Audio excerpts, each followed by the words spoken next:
Hey there everybody, this is John here, bringing you a slightly different kill video.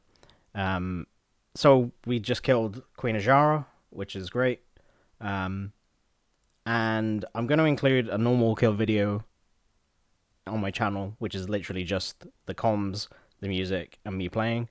So that'll still be there, if you really don't care for this type of video. But in this video, I want to give a slight different take on a kill video. I'm actually going to give you my perspective and a actual breakdown, and what I actually do in the fight, and little tips and tricks that I picked up when progressing this, which I think some other melee players, specifically rogues, will probably find useful when they're on the fight. So I just thought I'd give this a try. The talent setup I'm running is just a default bog standard rogue setup. Nothing's really changed.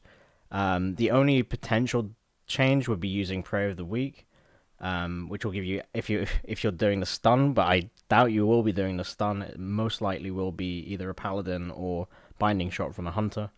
Other than that, you're just running the bog standard single target setup, which everybody should probably already know by now. If not, just go to Icy Veins and you'll be able to find that, or Ravenholt, and you'll be able to find that. The first thing I'd like to note as well is, I guess you also want to know the trinkets. I'm using Coral and Azshara's Font of Power. The first thing I'm going to actually say as well is the first phase just doesn't matter.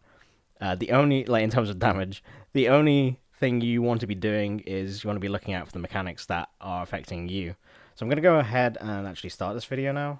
And, I cast my trinket at around 3 seconds. You can get this kind of nice weaker, which will tell you the actual combat time. So you can actually see it here. Usually you can probably cast the trinket around 3 seconds on the pull timer. You can probably go on 2 seconds as well. And you might even be able to just about get in just after 2 seconds, but before 1 second. Because you also have to make sure that you actually go into stealth for the opener. Not that this even really matters. You're gonna have way too much damage in the first phase anyway. But if you're really trying to min-max your damage for whatever reason, then you should be doing that. But yeah, you have to make sure that you have enough time to get into stealth.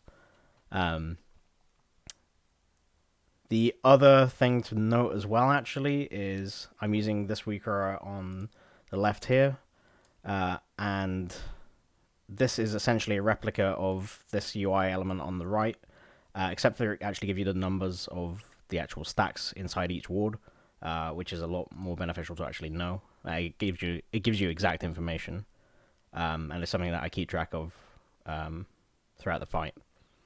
The first thing, I guess, that I'd like to talk about is the Hulk, which is coming up now. And the Hulk damage, you should split between your raid, and you should figure out when you're actually popping CDs, and if you want to be saving CDs for it. So for me, I'm actually using my CDs on pull, whereas the other rogue, Seb, he is using on this Hulk here. So it's kind of like a spread. You want to kill these Hulks in like a reasonable amount of time. The whole idea is that the Hulk never gets to the ward, and ideally it just stays in position, so you kill it while it's stunned. And you should have enough DPS to do this, especially for the first one. So you'll see me, I've pulled some combo points here, and I'm getting my Rupture at my, I saved Toxic Blade, obviously. And I'm actually able to get a fair amount of damage onto it. It's nothing major because you've got a lot of ramp as Assassination Rogue, so you're not able to do instant damage like some other classes can. Obviously, Seb will have a lot more DPS on this ad than me because he has his Vendetta, and I think he's also using his Trinket on it, so it just dies really quickly. So the first major mechanic, and probably this mechanic is the mechanic to watch out for in this phase, and that is the spear.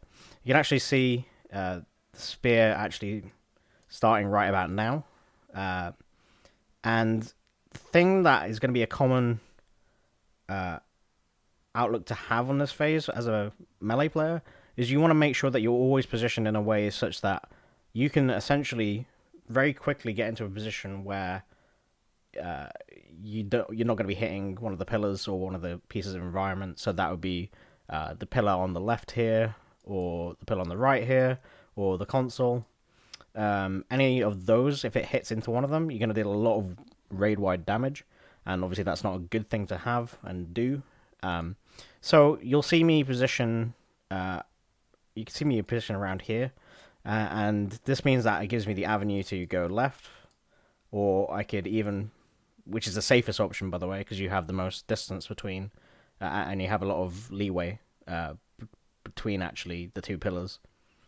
You can actually also go to the right. It's a little bit more risky because the actual angle that you have to work with is a lot shallower. So it means that it is more prone to error, essentially. There is the other option as well. You have this amazing ability called Shadow Step. So Shadow Step to the boss, and that will actually automatically take you behind whoever this ad is. I think it's Serenus, right? Cyrinus. And that will automatically do it. Obviously, because of the beam, you have some range limitation. So I could potentially Shadow Step to Tark here, and then because you get a speed buff with Shadow Step, you should be able to actually put it out here into the sea, and that should also be fine. So you've got a few options to choose from. Usually, what I do in these situations is I take it safe. I take it nice and safe, and I just position myself in the middle of the room, and that also lets me hit a bit more onto the ad. So here I didn't get the mechanic, so I'm just back onto Aethanol, and I'm just doing my single target rotation. There's nothing really too much to say about this. Right now, you get these orbs, and the orbs are something that you need to soak if it is in melee. They can land in melee, so you just want to be soaking that together with everybody else that's in melee and splitting that. I believe it ticks faster, so it soaks faster if you've got more people in it. I'm not sure what the actual numbers are on that, but we didn't really have a problem on actually soaking it ever. We end up, so you can see here in this position, I actually do get the mechanic. Okay, so here is really easy. I don't have to do anything. It's one of the easiest ones. The only ones that you want to be watching out for is when you have an overlap between when one goes out and potentially a Hulk comes up. Then it can be maybe a bit sketchy. So the Hulk's coming up here in about 6 seconds. Sometimes we've had it happen where you have a much tighter timing on this. So you could be getting ready to obviously you want to be in this position where you can actually go to the Hulk and you can be here ready for this 6 seconds, because our damage on the bosses doesn't matter at all. This is going to die. We actually end up holding DPS on these. So we don't really care about the boss damage at all. The only thing that is potentially going to kill us is going to be the Hulk. And if that gets cast off on one of the wards, it makes the next phase way harder, and we don't want to deal with it. So the only thing that we want to be doing here is focusing our Hulk damage.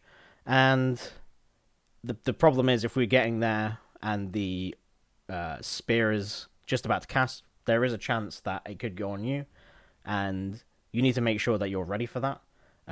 That's not insurmountable at all. It's completely doable. You just have to make sure that you're aware that this is going to happen, which is important why you want to actually look at your timings, because this could very easily happen. Thankfully, that's not actually the case this time round. It was a really simple kind of, I just stand here and it just goes out into the ocean. And obviously now I'm getting ready for the Hulk in 1 second. And it comes up here. I'm going to have Coral up for this, but I didn't get many stacks, unfortunately. So it really doesn't really make that much of an impact. The cutting it fairly close here. It's been way closer. You usually have between, I don't know, about, I think the absolute limit is 16 seconds.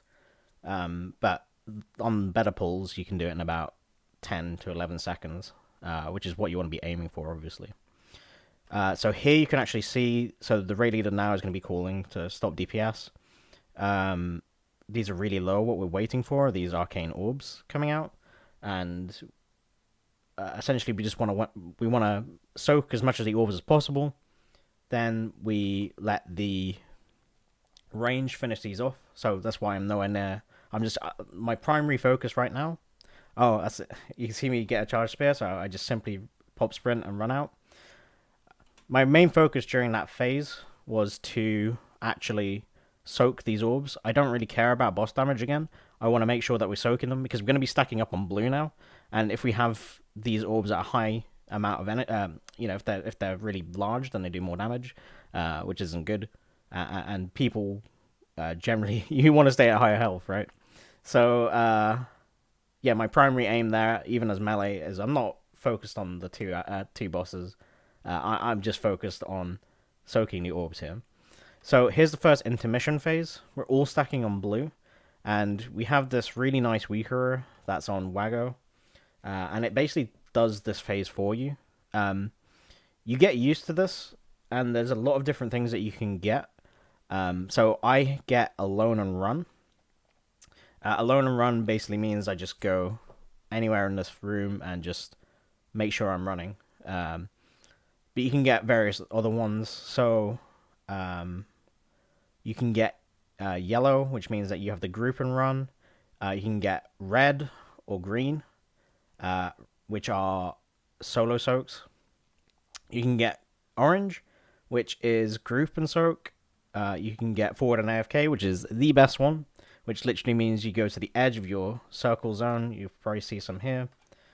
You can see it just around here. If I just... So this... We all stack and some people get their circle zone. And you forward and AFK basically means you go to the very edge of the top bit of that. And you just flat out don't touch the keyboard for about 30 seconds or something. You can get skull, and you can also get moon, which basically means the same thing. However, you also have to soak, so you're either to the left side or the right side, and you're on the very edge of that circle. Hopefully, we get to see maybe another one. I don't know if I get alone and run in this again, but we'll see. So you'll just see me do alone and run now. It literally is very simple. All you have to do is keyboard turn, essentially. Actually, no, I don't think I do it here because Seb's trying to kill me. Just having a bit of fun because these intermission phases after 200 plus pulls gets a bit samey.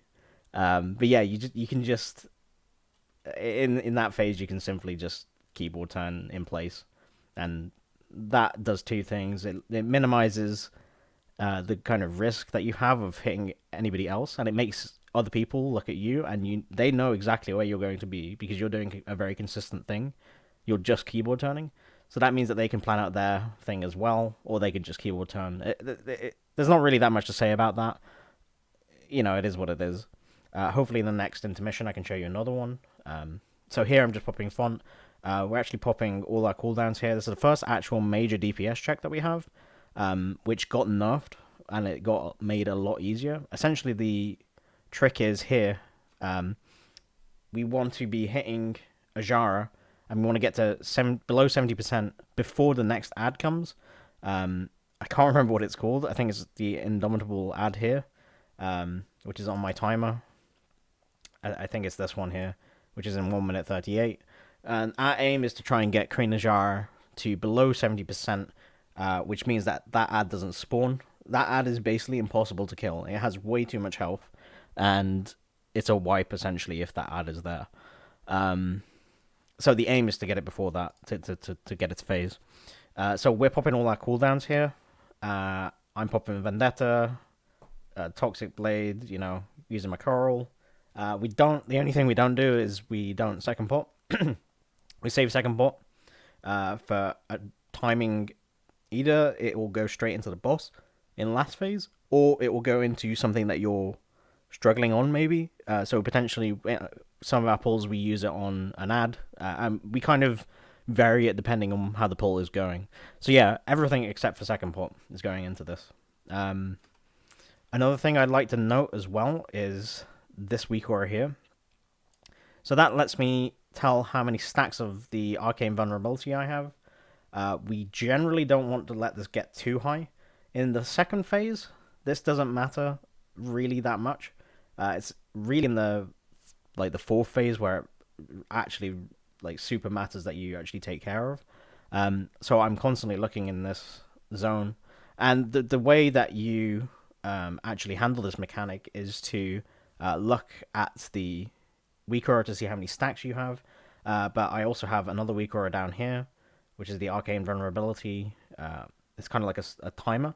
Essentially, this you'll see it as the video plays. It's essentially a timer. So long as you're in line of sight of Queen Azshara, the actual arcane vulnerability stacks on you increases. And it's only when you get out of line of sight that this actually just gets set to 0. So the whole idea is not to let it get too high, otherwise the damage that you take is just ridiculous. What you want to be doing is you want to be looking at this weaker on the bottom, and you want to see this get quite low. And as soon as you see that get quite low, you know that's a period in time where you can quickly dip out, to get out of line of sight. And so I could just dip behind this pillar or something, or dip behind a console here, out of line of sight of Queen Azshara, as soon as this gets quite low. And then as soon as that happens, I can go back in and hit the boss. And that means that I'll reset my stacks. And that's something that you want to be doing. We're going to be doing it in Phase 2. But it's mainly important in Phase 4. But I thought I mentioned it now, as this is actually when it starts happening in the fight. There's also one other thing that starts happening in this fight, and that's actually soaking. And we have an order for this, a rough order. And the raid are the ones that actually sort this out for you. You don't really want to be thinking about it too much. For us, it's already preset, so I know around here is when I'm going to be soaking. And this is the weak aura here. That'll tell me how many stacks I have. What you want to be doing with these Drain Soul stacks is this actually soaks the console energy here, so you can tell from this weak aura how many stacks how many stacks are actually inside the console. If this goes to 0, you don't end up getting any until it gets another stack inside the console. So there is a situation where you could be stood inside the console and you're not getting any stacks, and you're wondering what the hell is going on. Well, if you actually look at this weak aura, it's probably at 0, and that's why you're not getting any stacks. So the general way in which you do this is you make sure that there are stacks in there to be soaked while you're in your order. And then you hit... what we did was we wanted to get to 5. So that means that you're in there until 4. And then as soon as it's 4, you want to start running out. Because... So if I'm in the middle here, you can get a stack anywhere inside this kind of range. So if I'm in here at 4, I need to have enough time to get out of here. And between the time where you're in the middle and the time in which you're actually getting to the outer edge of this radius, you'll get the 5th stack. And by the time you're out here, you're not going to get another stack. What would happen if you left later is that if you let this get to 5, then that means that during this period here, you'd get the 6th stack, which can happen. It's happened to me a few times. It's not the end of the world. It just means that you have to be slightly more careful, and you have to make sure that you realize that you need to use defensives and you need to use your own personals. So long as you're aware of that, it's not a big deal. However, that's just, actually how it works. I'm just going to press play now. If I clear this from the screen. So you see here, I've soaked. I'm now getting up to like 9 stacks. 10 stacks even. Again, this doesn't really matter too much in this phase. I'm not concerned about this at all. Because what's going to happen now is we have the ads. You don't want to touch these ads at all. You don't want to put a single bleed on them or anything until they're all clumped right in the middle. There are a few reasons for this. They want to be stunned as soon as they're all together, because they put stacks into the ward. And what you want to be doing is you want to not put any bleeds on. You want to make sure you don't have crippling poison on to slow them. And the reason that you don't want to hit them, by the way, or pre-hit them, is that you're probably also wearing Benthic. And you have Benthic wrists if you're running your full BIS setup. And those actually have the chance to slow. And if you slow one of these outer edge mobs here, that means that this ad is going to take way longer to get into the center. And that means that might not get stunned, which screws everything up, because there is a rotation between leg sweep and potentially even the knockbacks from Ring of Peace or something. There is some setup there. I don't personally know the exact order because I never had to do this, but all I know is that you do not want to be hitting these ads until the very last second, so that everything gets clumped up in one go, so that everything's a lot easier to manage. If you, like, for instance, slow this mob and then it doesn't get stunned, it's essentially a wipe. You can recover from minor amounts of energy, but anything major, then it's generally a wipe. So you want to be paying the utmost attention to this. Obviously, when it gets to the middle here, you can Fan of Knives, get a free, 5 combo points, which is, you might as well. There's no reason not to. But until that time, don't hit them. Another thing you'll also notice, I'm getting to 10 here. It doesn't matter. We're rogues. We have Cloak of Shadows, and thankfully it works on this debuff. So I'm fully aware of this situation going into it. Let me just press play.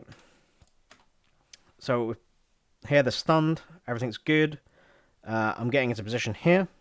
The next thing that's pretty neat as well with a rogue, you can time your Cloak of Shadows for now or periods where you have Arcane Burst coming out. And what Arcane Burst does is what it does in Heroic. I actually can't remember how many Arcane Bursts you get in Heroic.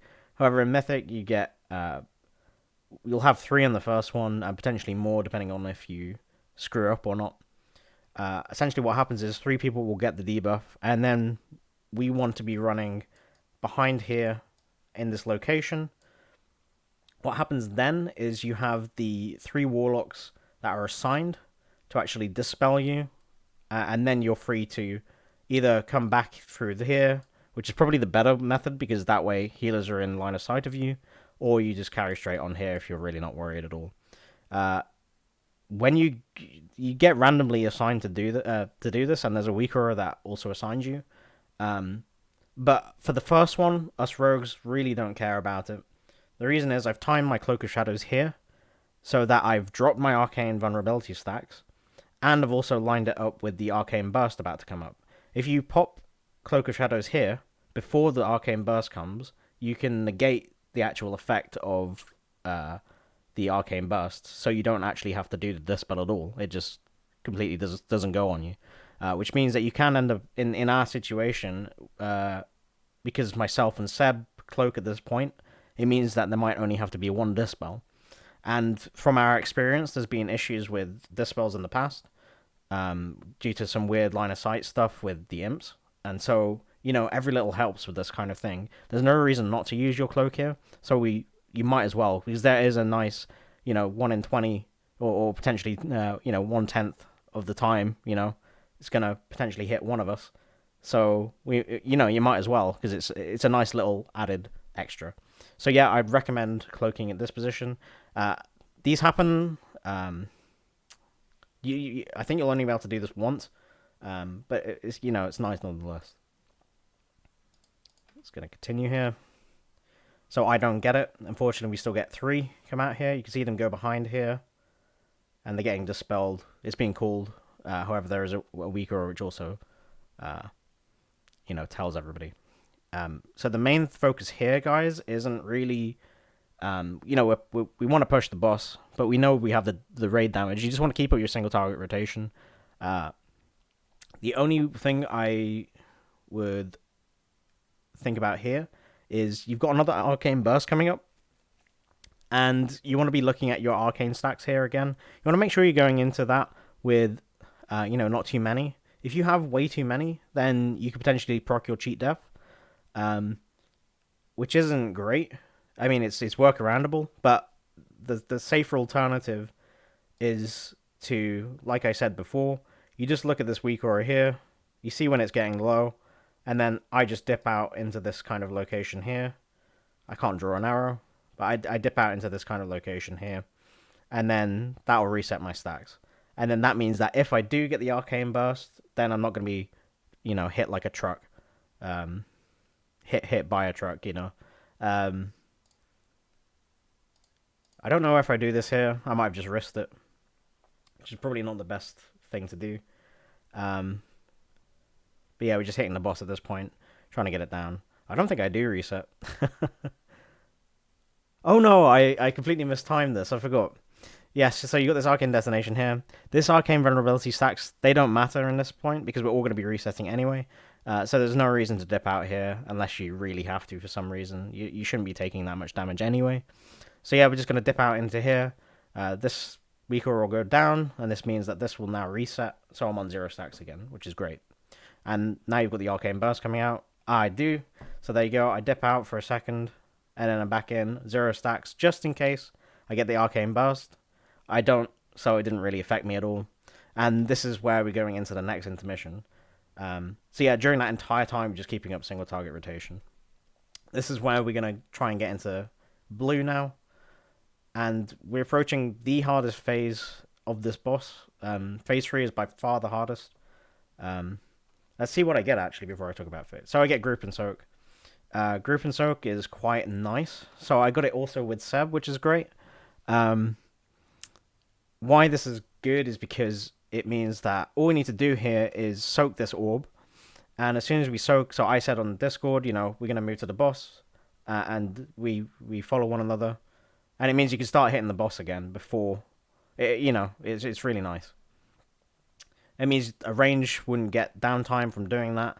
And it means that we could both hit the boss for a little bit, which is, really nice because it's just a little bit of extra damage. As we push from phase 3 to phase 4, which makes it just a slightly little bit easier. So, this is the hardest phase by far. What you want to be doing here is you want to make sure you get some kind of bleeds up that are going to last a fairly long time. The reason you want to do that is because we are going to be absolutely melting the first ad.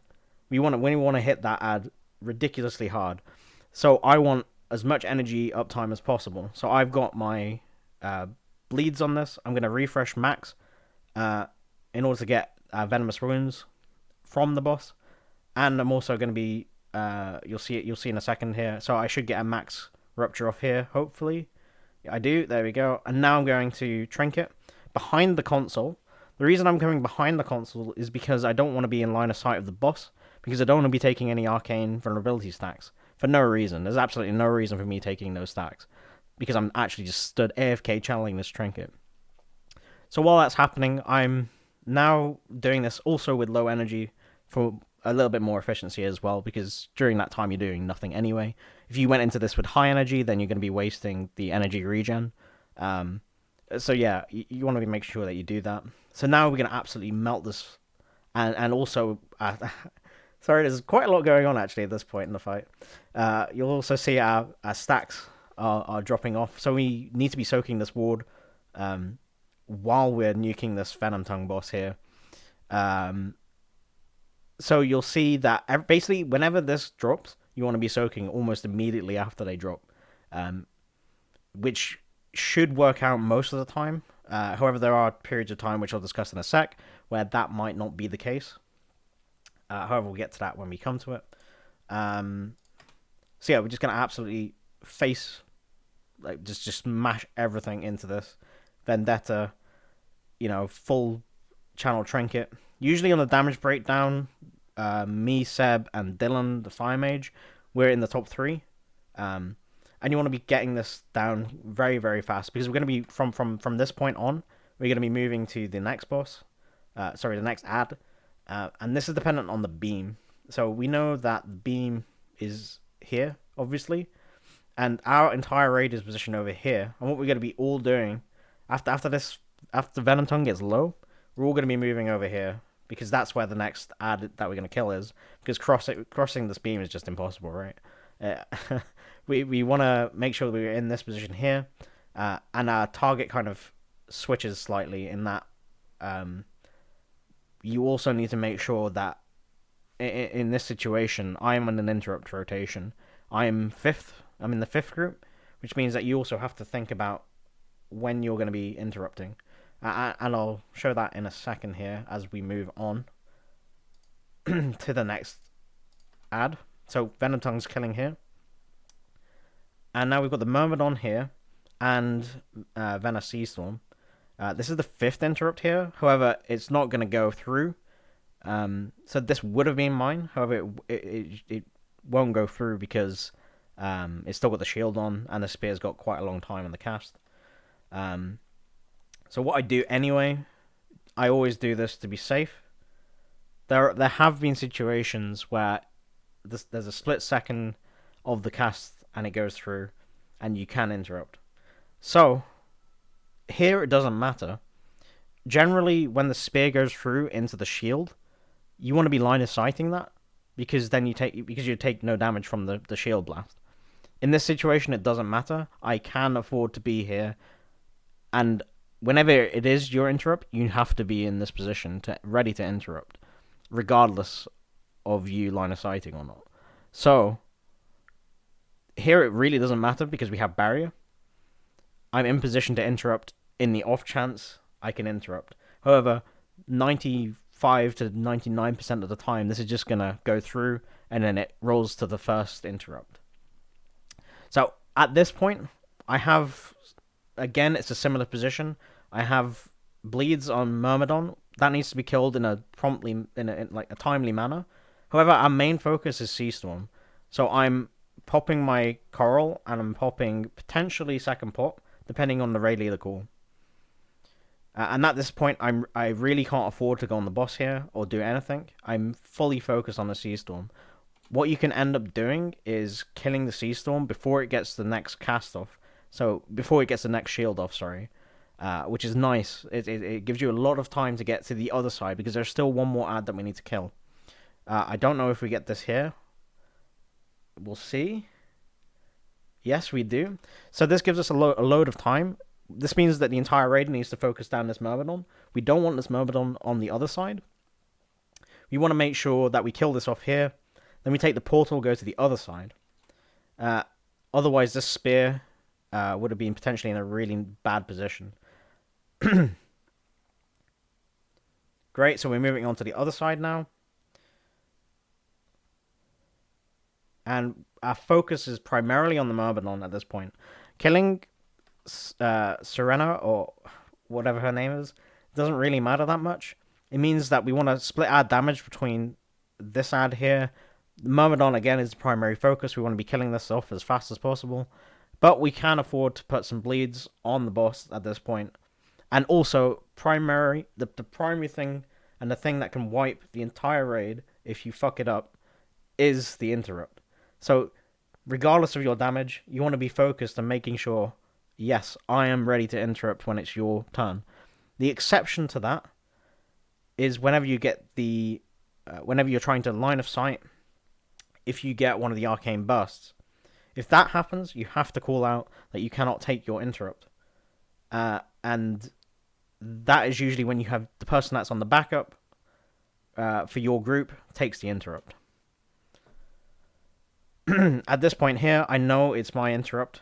I could see the weaker say it's 5th. However, I know also that it's not going to go through because of the shield.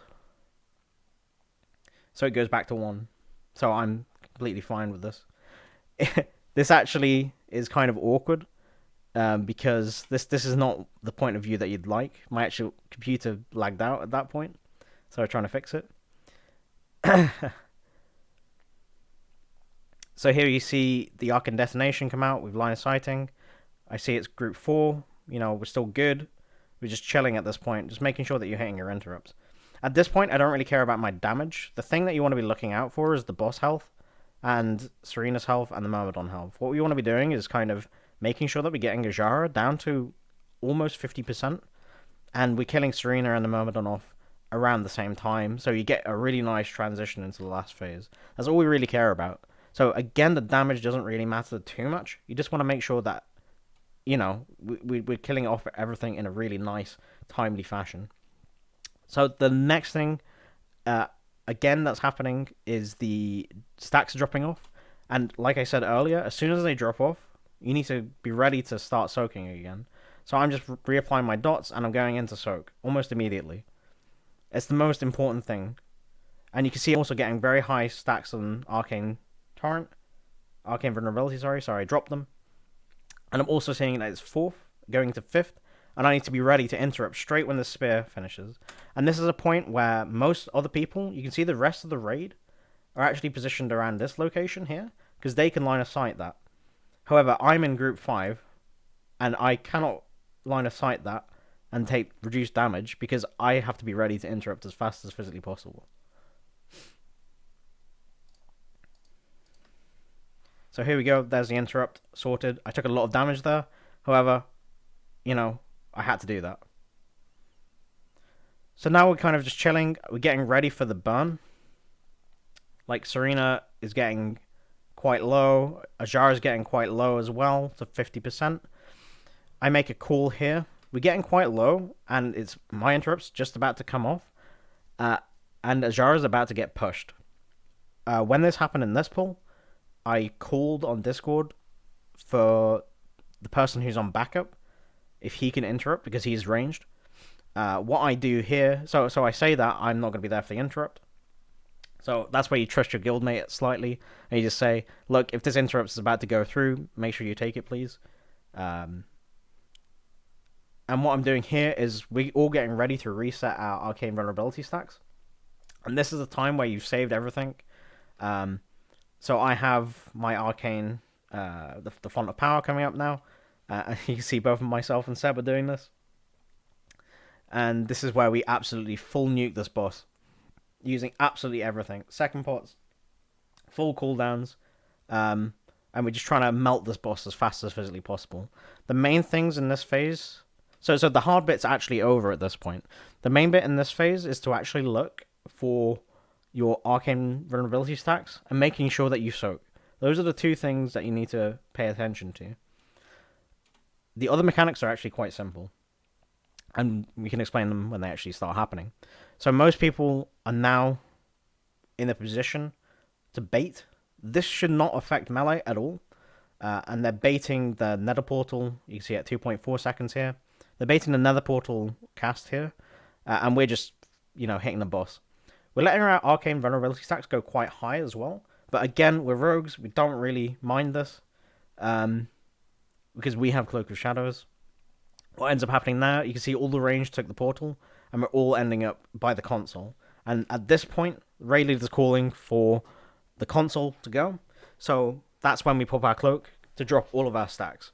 If you're anybody else, any other melee class, you'd want to make sure that you reset your stacks. If you don't reset your stacks there, you're probably going to die.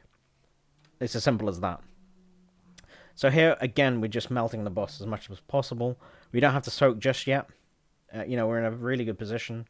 We can see where the beam is, and the tanks are now getting it in position. We want to now be ready to start baiting again. So the range stack is going to get over to the right-hand side while we're dodging these beams.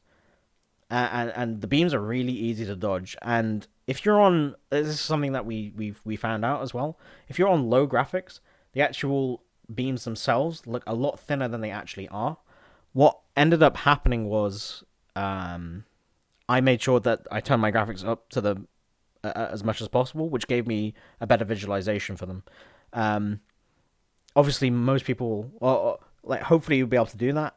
If you can't, then make sure that you respect those beams. Make sure you give them a lot of room, because they can hit you. It looks quite a lot different. So just make sure that you give them a lot of respect, and make sure that you move away from them. Again, just hitting as much as possible. Getting ready to bait the next nether portal. Here I just reset because I was getting quite high there. I potentially made a mistake here. What I probably should have done is gone by the console instead, because that's a shorter distance than coming all the way out here. I actually do that again. I make that same mistake again later on. So I'd recommend that you actually... I don't know what I was actually thinking here. I should have definitely gone to the console.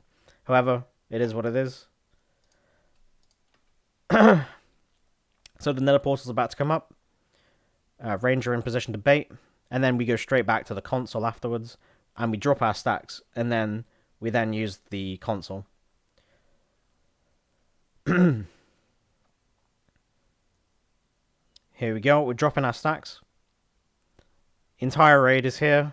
I'm now soaking again immediately after I finished. This is slightly risky. However, I know I'm okay to do this from experience because we're going to take quite a lot of damage here.